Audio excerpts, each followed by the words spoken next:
Hello guys, welcome back to the channel. और आज के इस वीडियो में हम ऑपरेटर्स इन पाइथन के कॉन्सेप्ट को देखेंगे। ठीक है, तो हमारे पास अराउंड 6 तरह के ऑपरेटर्स हैं पाइथन में और इन सभी को हम एक एक करके कवर करते हैं।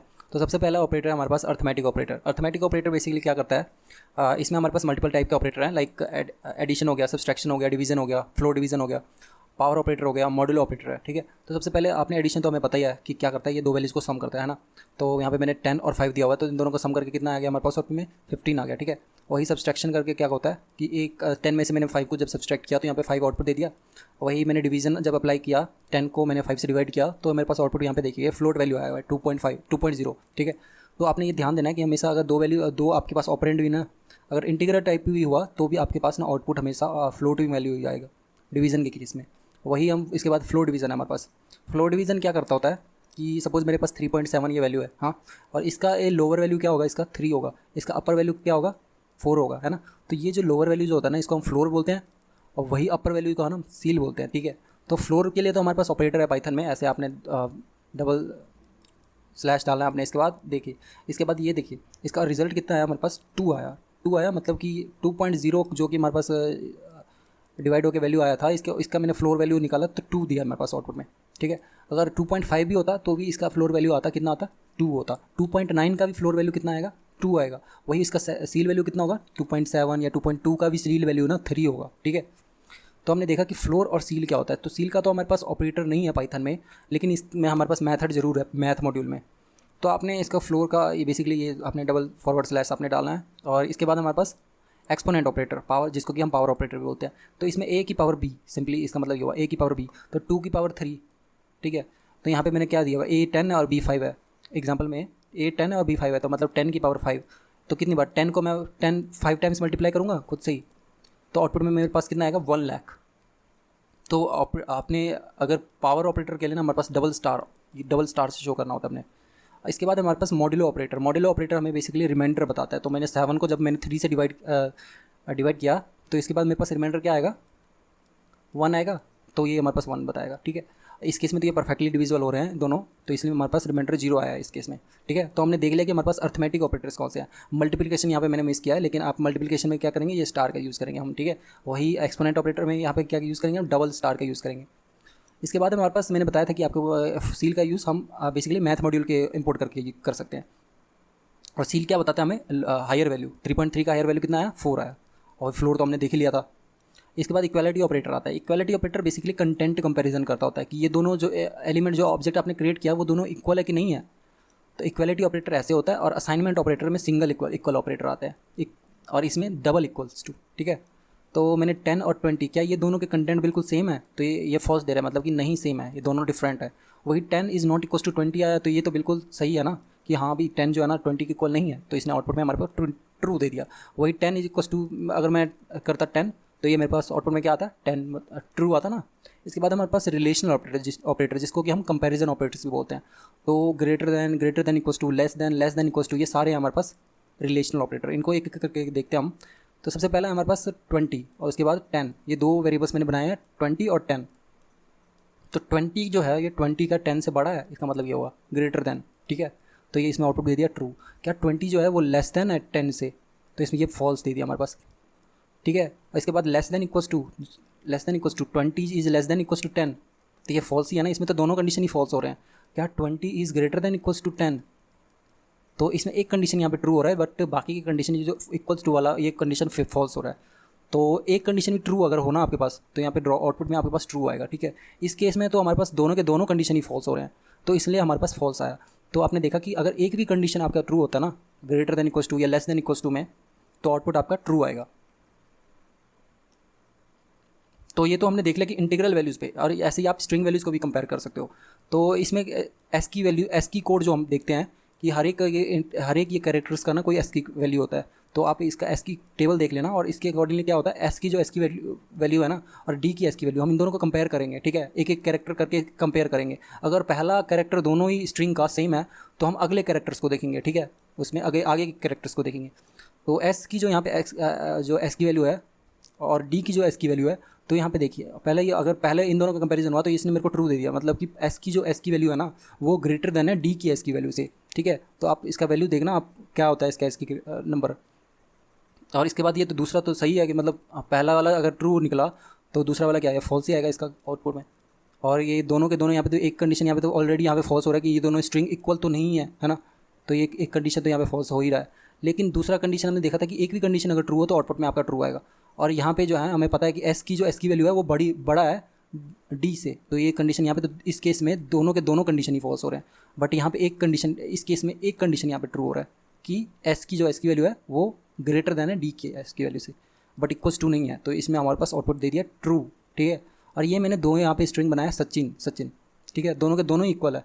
अब यहाँ पे इन दोनों में एक कंडीशन तो बिल्कुल सही हो गया कि हाँ ये इक्वल है, भले हमें दूसरा कंडीशन फॉल्स हो, हमें उससे कोई मतलब नहीं है, तो आउटपुट में हमारे पास ट्रू ही दे दिया। और ये हमें पता है कि दोनों के दोनों जो बाकी की कंडीशन जो इक्वालिटी के ऊपर के अलावा जो बच गए थे दोनों के दोनों, ये दोनों के दोनों हमारे पास ये फॉल्स थे कि ना तो ये ग्रेटर देन है ना तो लेस देन है, क्योंकि दोनों के दोनों ही स्ट्रिंग इक्वल है ना। इसके बाद हमारे पास है लॉजिकल ऑपरेटर्स। लॉजिकल ऑपरेटर में हमारे पास एंड और नॉट आ जाता है। एंड को देखते हैं सबसे पहले क्या होता है कि ट्रू और फॉल्स में मैंने एंड ऑपरेटर लगाया तो हमें पता है कि अगर ये दो एंड ऑपरेटर के केस में ना, केस में अगर दोनों के एक भी हमारे पास अगर ऑपरेंड जो बेसिकली एक भी ऑपरेंड अगर आपके पास फॉल्स आ गया ना तो आउटपुट आपका फॉल्स आएगा। अगर और बाकी के अगर दोनों के दोनों ही ट्रू हैं तभी आपका ट्रू आएगा। अगर एक भी आपके पास ऑपरेंड जो है ना फॉल्स आ गया तो आपका रिजल्ट फॉल्स आएगा। ठीक है, एंड के केस में। वही और के केस में अगर सिर्फ एक भी ऑपरेटर आपके पास ट्रू आ गया तो आउटपुट रिजल्ट में ट्रू आएगा। बाकी की भले फॉल्स हो, हमें उससे कोई मतलब नहीं है, लेकिन एक भी ऑपरेंड यहाँ पे ट्रू आ गया तो आउटपुट में आपके पास ट्रू आएगा। ठीक है, तो ये देखिए आउटपुट में ट्रू आया। अब भले आप इसको फॉल्स को पहले लिखिए। और इसके बाद हमारे पास नॉट ऑपरेटर। नॉट क्या करता होता है, ये बेसिकली उसका उल्टा कर देता है। फॉल्स का उल्टा क्या हो जाएगा, ट्रू हो गया, है ना। तो ये तो हमने देखा कि आप बुलियन वैल्यूज़ पे कैसे कर सकते हो। इसके बाद एंड ऑपरेटर जो है ना हम इंटीग्रल वैल्यूज़ पे देखते हैं। तो एंड हम एक कॉन्सेप्ट होता है कि अगर ज़ीरो हो गया और एक एम्प्टी स्ट्रिंग हो गया। ठीक है, एम्प्टी स्ट्रिंग मैंने ये कुछ नहीं यहाँ पे डाला, मैंने इसी बस आपने ये ऐसे क्या करते हैं, हम एक एम्प्टी स्ट्रिंग बनाते हैं जिसमें हम कोई वैल्यूज़ नहीं असाइन किया हुआ है मैंने। तो इसको एम्प्टी स्ट्रिंग को और मैं जीरो को फॉल्स कंसीडर करूँगा हमेशा। ठीक है, और बाकी के सभी चीज़, बाकी का कोई भी वैल्यू होगा ना, ये एम्प्टी स्ट्रिंग और जीरो को छोड़ के उन सभी को हम ट्रू ट्रीट करते हैं, और ये जो एम्प्टी स्ट्रिंग और जीरो को हम फॉल्स कंसीडर करते हैं। ठीक है, तो ये एग्जांपल देखिए आप, यहाँ पे क्या हो रहा है कि if x evaluates to false return x otherwise return y. तो क्योंकि एक्स जो है ना नॉन जीरो है, मतलब कि ये ट्रू है ना, मतलब कि ये ट्रू है, तो इसमें हमारे पास रिजल्ट में ट्रू आएगा। If x evaluates to false, क्योंकि एक्स फॉल्स नहीं है, यहाँ पे ट्रू है ना, तो यहाँ पे रिजल्ट अदरवाइज वाला केस चलेगा और रिटर्न में वाई आएगा हमारे पास। तो वाई यहाँ पे क्या है, 20 है। एक्स और वाई इसको ऐसे समझिए। ठीक है, वही x, if x evaluates to false then return x, मतलब एक्स फॉल्स है ना, तो एक्स को ही रिटर्न कर दीजिए, तो जीरो आ गया हमारे पास आउटपुट में। वही और ऑपरेटर में क्या है कि if x evaluates to true then result is x otherwise result is y, if x evaluates to true then result is x otherwise result is y। क्योंकि ये जो है ना ये नॉन जीरो है, मतलब कि ट्रू है, तो मैं इसको x ही रिटर्न कर दूंगा। वही यहाँ इस केस में और के केस में ये देखिए, if x evaluates to true, लेकिन यहाँ पे जो है ना if x evaluates to true then return x, result is x basically, otherwise return y। ठीक है, तो क्योंकि ये ट्रू नहीं है तो इसलिए हमारे पास y रिटर्न होगा। ठीक है, इस स्टेटमेंट को आप पढ़िए दोबारा से, तो इसलिए हमारे पास 20 दे दिया आउटपुट में। वही नॉट तो आपको पता ही है कि नॉट क्या करते हैं, हमारे पास 10 है ना, यहाँ पे 10 क्या है, एक नॉन जीरो वैल्यू है। जीरो वैल्यू को हमने देखा था, जीरो और जो एम्प्टी स्ट्रिंग होता है वो उसको हम फॉल्स कंसीडर करते हैं। वही यहाँ पे 10 है, तो ये नॉन जीरो है और ये ट्रू है। तो ट्रू में जब आप नॉट लगाओगे तो इसका उल्टा क्या होगा, ये फॉल्स ही आएगा हमारे पास आउटपुट में। ठीक है, वही नॉट ऑफ जीरो हमने पता है कि ये क्या होता है, फॉल्स होता है, तो नॉट ऑफ फॉल्स क्या आएगा, ट्रू आएगा हमारे पास आउटपुट में। इसके बाद हमारे पास बिटवाइज ऑपरेटर बेसिकली जब हम बिट्स के साथ डील करते हैं ना, तो इसमें बिटवाइज ऑपरेटर्स का यूज़ किया जाता है। तो हमारे पास एंड हो गया, और हो गया, एक्सऑर हो गया, कॉम्प्लीमेंट ऑपरेटर हो गया, bitwise left shift, bitwise right shift, ये सब के सभी हमारे पास बिटवाइज ऑपरेटर्स आते हैं। इन सभी को हम एक एक करके डिस्कस करते हैं। तो सबसे पहले हमारे पास ये एंड ऑपरेटर है। एंड ऑपरेटर में क्या करते हैं, ये एंड ऑपरेटर में हम क्या करते हैं, 4 को सपोज मैंने 4 लिया, यहाँ पे 4 का बाइनरी में आप रिप्रेजेंट करोगे तो कैसे रिप्रेजेंट करोगे, 1 0 0 0 ऐसे, हाँ ऐसे रिप्रेजेंट करते हैं। 2 raised power 0, 2 raised power 1, 2 raised power 2, तो ये 2 raised power 2 कितना हो गया, 4 हो गया, और बाकी के मैंने बिट्स 0 बनाया, मतलब कि उसका वैल्यू कंसिडर नहीं होगा। ठीक है, वही 5 को मैं रिप्रेजेंट करना होगा मेरे को, तो 0 1 0 1 ऐसे रिप्रेजेंट करूँगा। ठीक है, अब इसके ऊपर मैं अगर एंड ऑपरेटर लगा रहा हूँ तो एंड ऑपरेटर में ये होता है ना, अगर दोनों के दोनों बिट ही 1 हुए तब आउटपुट में 1 आएगा, अदरवाइज आउटपुट में आपके पास 0 आएगा। ठीक है, तो यहाँ पे 0 और 1 है, ये स्टेटमेंट भी आप पढ़िए यहाँ पे। तो अगर क्योंकि यहाँ पे 0 और 1 ये दोनों के दोनों यहाँ पे डिफरेंट है, मतलब एक 0 एक 1 है, तो यहाँ पे आउटपुट में 0 आएगा। ठीक है, आउटपुट में यहाँ पे 0 आएगा, लेकिन यहाँ पे 1 और 1 है, 2 है ना, तो आउटपुट में 1 आएगा। ठीक है, तो देखिए इसका आउटपुट, इसको जब हम कन्वर्ट करेंगे डेसिमल में तो कितना होगा इसका वैल्यू, 4 होगा, तो ये 4 आउटपुट में आया हमारे पास। वही और के केस में अगर एक भी 1 हो ना, एक भी 1 हो तो आउटपुट में आपके पास 1 आएगा, ठीक है, और ये 1 तो है ही है। तो अब इसको जब हम कन्वर्ट करेंगे डेसिमल में तो आउटपुट में क्या आएगा आपके पास, आउटपुट में आपके पास 5 आएगा, ठीक है। इसको आप कन्वर्ट करके देखना, आप जब डेसिमल में कन्वर्ट करोगे ना आपको इसको, तो आउटपुट में आपके पास 5 आएगा। इसके बाद में हमारे पास ये कि आप XOR ऑपरेटर का कैसे यूज़ करोगे। तो इसमें क्या होता है, 1 0 अगर हुआ ना, जो दोनों के दोनों बिट अगर डिफरेंट हुए तो आउटपुट में 1 आएगा, अगर दोनों के दोनों बिट सेम है तो आउटपुट में 0 आएगा। वही 1 भी हुआ ना तो आउटपुट पे 0 आएगा। तो आप फिर से इसको ना बाइनरी में कन्वर्ट करके देखना 4 और 5 को, और यही कॉन्सेप्ट अप्लाई करके देखना कि अगर दोनों के दोनों बिट डिफरेंट है तो आउटपुट में कि कितना आएगा, 1 आएगा, ठीक है। अगर दोनों के दोनों सेम है तो आउटपुट पे 0 आएगा। तो यही चीज़ आप वही जितने भी बिट्स हमारे पास बनते हैं 100 और 101 पे, अब देख लीजिए मैं कर ही देता हूँ। 101 पे कितना आएगा, 1 आएगा, ये 0 और ये 0 हो गया, तो आउटपुट में ये कितना बन रहा है, 2⁻0 कितना होता है, 1 होता है ना, तो आउटपुट में हमारे पास कितना आया, 1 आया, ठीक है। इसके बाद हमारे पास complement operator, complement bitwise complement operator. तो कॉम्प्लीमेंट क्या करते हैं, कॉम्प्लीमेंट में हम बेसिकली क्या करते हैं, हम वैल्यूज़ की कॉम्प्लीमेंट करते हैं। तो कॉम्प्लीमेंट ऑफ 1 कितना होता है, 0 होता है, कॉम्प्लीमेंट ऑफ 0 क्या होता है, 1 होता है, ठीक है। तो बट यहाँ पे देखिए, यहाँ पे आउटपुट में मैंने जब जैसे ही मैंने कॉम्प्लीमेंट ऑफ 5 किया तो मेरे पास इसने आउटपुट में दे दिया कि -6, ठीक है। तो मैं सबसे पहले ना 5 का कॉम्प्लीमेंट निकालता हूँ। 5 का जब मैं कॉम्प्लीमेंट निकालूंगा ना तो 8 बिट फॉर्मेट में मेरे पास 5 का कॉम्प्लीमेंट ये ऐसा आएगा, 8 बिट फॉर्मेट में। ये तो मैंने पहले 4 लगा दिए जीरोस, और इसको आप कन्वर्ट करेंगे 101, बेसिकली हमारे पास 5 बनेगा। तो मैं क्या करूँगा, सबसे पहले मैं इसके वंस कॉम्प्लीमेंट निकालूंगा। तो वंस कॉम्प्लीमेंट आप निकालते ही इसको जो 0 होंगे ना वो उसको 1 में कन्वर्ट कर देना, तो ये आ गया हमारे पास ये वंस कॉम्प्लीमेंट इसका, ठीक है। बट इसका क्या है कि यहाँ पे देखिए ये MSB जो है ना, ये MSB ये 1 आ रहा है, मतलब ये नेगेटिव है। तो हम इस ये नेगेटिव MSB आपने जो मोस्ट सिग्निफाइड बिट होता है, इस केस में तो ये पॉजिटिव था, लेकिन इसको जब हमने कॉम्प्लीमेंट किया तो ये MSB जो है ना हमारे पास नेगेटिव में आ गया। तो नेगेटिव वैल्यू को आप बेसिकली क्या करते हो, स्टोर नहीं कर सकते हो। तो इस चीज़ को हमें पॉजिटिव में कन्वर्ट करने के लिए क्या करना होगा कि हमें इसको ना इसकी हमें वंस कॉम्प्लीमेंट टूज़ कॉम्प्लीमेंट निकालने होगी, ठीक है। ये कॉम्प्लीमेंटेड वैल्यूज़ का ही ना, इस कॉम्प्लीमेंटेड वैल्यू का ही मैं टूज़ कॉम्प्लीमेंट निकालूंगा, ठीक है। तो convert into the using two's complement. तो इसका आप पहले वंस कॉम्प्लीमेंट फिर से निकालोगे। वंस कॉम्प्लीमेंट निकाल के क्या होगा, जो सारे के सारे 1 जो है ना इसको हमने 0 में कन्वर्ट कर दिया, और 1 जो है इसको 0 को हमने 1 में कन्वर्ट कर दिया, ठीक है। अब आप वंस कॉम्प्लीमेंट निकालने के बाद क्या करते हो, टूज़ कॉम्प्लीमेंट से पहले वंस कॉम्प्लीमेंट निकालते हो और फिर उसके बाद उसमें ऐड 1 कर देते हो। तो 1 + 1 कितना होगा, एडिशन में 0 हो गया, और यहाँ पे एक कैरी आ गया, ठीक है। तो कैरी में फिर 1 यहाँ पे आउटपुट में आया मेरे पास। जब मैंने इसको कन्वर्ट किया डेसिमल में तो मेरे पास आउटपुट में 6 आया, ठीक है। तो वही चीज़ यहाँ पे 6 है, लेकिन यहाँ पे नेगेटिव वैल्यू शो कर रहा है। तो अब इसका मैं इसमें को मेरे को अगर कन्वर्ट करना है, ये देखिए आउटपुट में अगर फिर मैं नेगेटिव वैल्यू को क्योंकि स्टोर नहीं कर सकता ना, नेगेटिव वैल्यू को मैं स्टोर नहीं कर सकता, तो मैं इसका अभी 2's कॉम्प्लीमेंट निकालूंगा। तो ये देखिए 6 का वंस कॉम्प्लीमेंट आपके पास कितना आएगा, 6 का जब मैंने बाइनरी में कन्वर्ट किया 6 को, तो ये आया हमारे पास बाइनरी में। फिर इसका हम इसका भी कॉम्प्लीमेंट निकालते हैं, ठीक है। तो ये देखिए वैल्यू हमारे पास वंस कॉम्प्लीमेंट आया, ये वैल्यू हमारे पास वंस कॉम्प्लीमेंट आया। अब इसका मैं 2's कॉम्प्लीमेंट जब निकालूंगा, जब मैं इसमें 1 ऐड करूँगा तो मेरे पास ये आउटपुट में आया इतना वैल्यूज़, जो कि बेसिकली क्या है, ये वैल्यू ही है, ये वैल्यू है ना हमारे पास। तो ये आपने देखा कि कैसे ये आपस में ये चेंजेस होते हैं इसकी वैल्यूज़।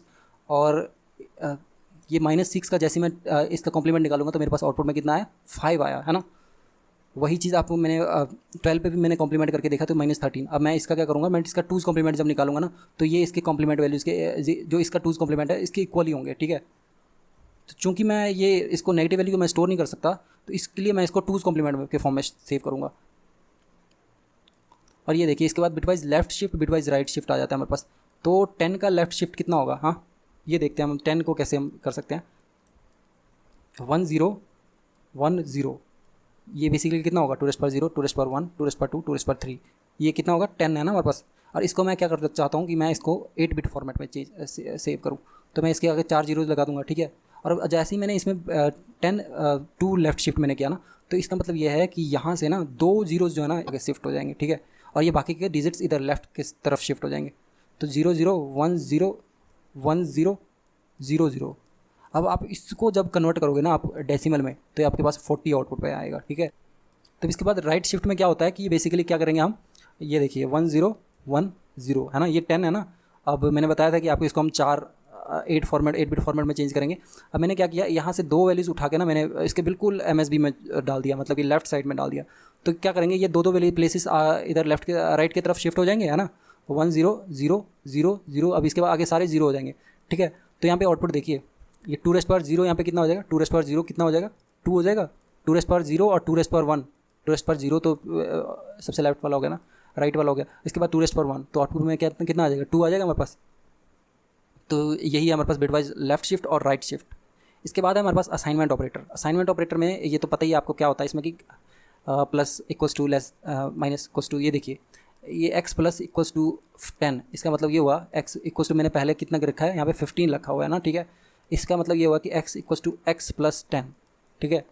अब x की वैल्यू हमें पता है कि यहाँ पे 15 था, है ना, तो x की वैल्यू अपडेट होके 15 प्लस 10 कितना हो जाएगा, कितना हो जाएगा ये 25 हो जाएगा। तो ये देखिए आउटपुट में ये आ गया 25 आ गया हमारे पास। तो ऐसे ही आपने यहाँ पे प्लस माइनस ये सारे ऑपरेटर्स आप परफॉर्म कर सकते हो इक्वलिटी असाइनमेंट ऑपरेटर के साथ साथ। हमारे पास कितने ये सारे ऑपरेटर्स हैं हमारे पास, इन सभी को आप करके देखना। और इसके बाद हमारे पास टर्नरी ऑपरेटर आ जाता है। ये चीज़ आपने ध्यान रखना है कि एक्स प्लस प्लस एक ये कॉन्सेप्ट था, है ना, एक्स प्लस प्लस जो हम जावा में करते थे ये चीज़ आप पाइथन में नहीं कर सकते, ठीक है। इसके लिए आपको x equals to x plus 1 ही लिखना होगा, ठीक है। ये चीज़ आप नहीं कर सकते पाइथन में, ये चीज़ इनवैलिड होता है। इंक्रीमेंट ऑपरेटर जो आप ये एक्स प्लस प्लस ऐसे जो करते थे ये इनवैलिड है पाइथन में, आपको इसके इस फॉर्म में लिखना होगा x equals to x plus 1। इसके बाद हमारे पास टर्नरी ऑपरेटर जो हम जावा में करते थे, एक पहला कंडीशन फिर दूसरा कंडीशन, इसके पहले हम यहाँ पे कंडीशन डाल देते थे x is 10 if z is greater than 20, then ये पहला वाला कंडीशन, अदरवाइज़ ये दूसरा वाला कंडीशन, ये होता था ना जावा में। लेकिन ये चीज़ ना हम पाइथन में ऐसा नहीं करेंगे। पाइथन में करने का तरीका है कि हम इफ़ का यूज़ करेंगे, ठीक है, इफ़ और एल्स का यूज़ करेंगे।